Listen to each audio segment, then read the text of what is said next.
Welcome back to MMA Oddsbreaker. Of course, once again, we have Cheick Kongo on the line this week. Every time I talk to you, you seem to be in a different spot. Where are you now? Are you still in California? No, so right now I'm in France. Okay, so how do you keep it straight every single time? Legitimately, every time I talk to you, you're bouncing from either California to France, keeping your training partners together, keeping your diet together. Like, how do you keep it all Yes, kind of arranged? sure.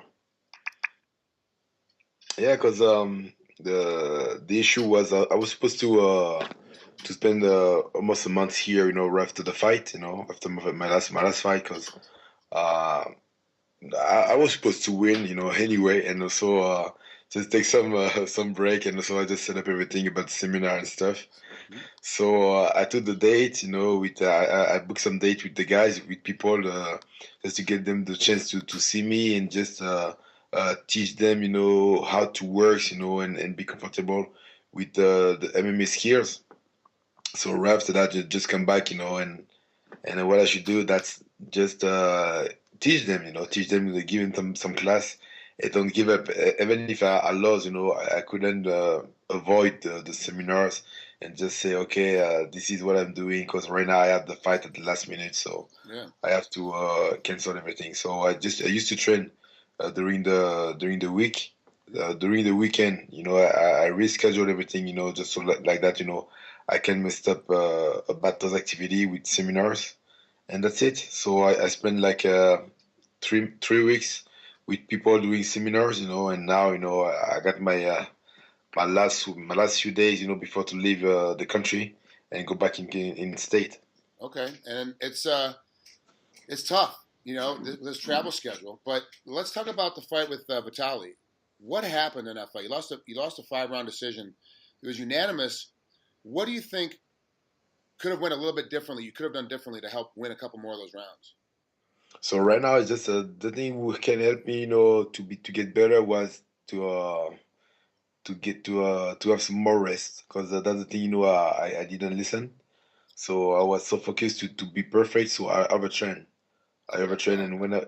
and when I came, also, especially as a professional like me, I used to know that, but I used to be comfy, and so yeah, I was so confident, and I was like, okay, that's fine, even if I trained till my last breath, I get the time to recover and face him, in a proper shape. But he didn't work on that way. So now I understand that. So that's why I also I just keep on the schedule the seminar. So I just say, okay. The thing is, from the last time, so from the last camp, I got all the skills. I just have to keep myself accurate, keep maintaining the cardio and curiosity, and that's it. So now let's talk about Eric Smith. So you've gotten smart. You've been okay with how you're training now. You're getting more rest. You're paying attention to your coaches and you're listening. But like you said, you were expecting to have a little bit of a break. Yeah. How were you able to get yourself back in and with the schedule and being essentially back home in France as opposed to being in a training camp in California? How have you been able to get your training in? Like, are you working with the same group you used to work with when you were living in Paris? No, so I have few, and so the good thing was I got the chance to bring different guys, from different country around. So like Netherlands, I got the chance also to train with some guys in UK. They came for me, so it was a really good stuff. And also I got the chance also to keep working with the French crew, the French, so the French wrestling crew. So that's the thing, Yeah. who helped me a lot. So like that, I can be messed up and still be accurate, for the fight. Even here is not the proper MMA, but with my experience, it works pretty well.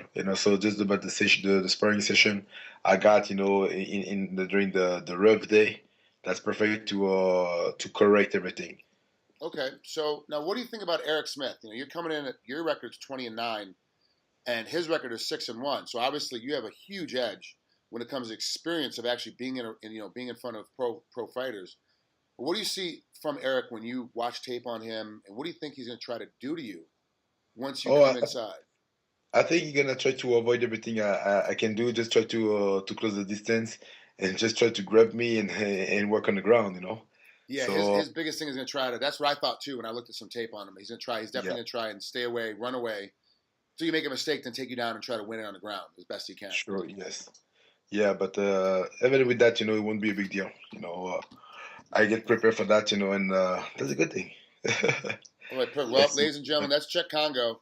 He is getting ready to fight Eric Smith coming up here on Bellator 120. You can see him May 17th. He's in France right now, but will be home back again in California, where his new home in California next week, and ready to train again. Cheick, thanks for coming on here. We appreciate it. I know there's a big time change, so thanks for coming on. We'll talk to you soon. Thank you very much, Frank. So see you soon.